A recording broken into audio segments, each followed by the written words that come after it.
Hi guys, Brian with AudioBiz. We're here at ISE 2026 in the Liberty booth, and we want to go over a few of the newest, latest, and greatest offerings from Liberty. So here we have the TU DS42. This is a godsend for anyone that's ever tried to extend multiple formats of things, combine a whole bunch of USB hubs. So you think of the dock that you might plug your computer in. This has all of those connections. USB, HDMI, the whole 9 yards. The thing that makes this different is we can natively right off the box extend it to up to 2 monitors. So the days of combining a bunch of boxes together are gone. This is going to do everything you need right in one thing.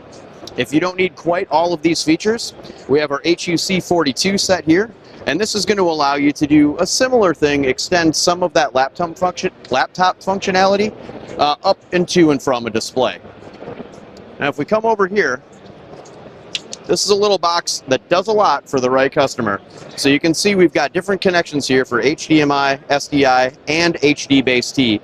Those all run on different capture cards. So this is a really great way for you to get different capture sources in, pop it out on a regular old USB, and you'll see there's also a couple DisplayPort outs on there. That will allow you to go to a confidence monitor or a regular monitor, as well as slamming it into another HD-based T out. So that's what's new at Liberty. We'll catch you soon.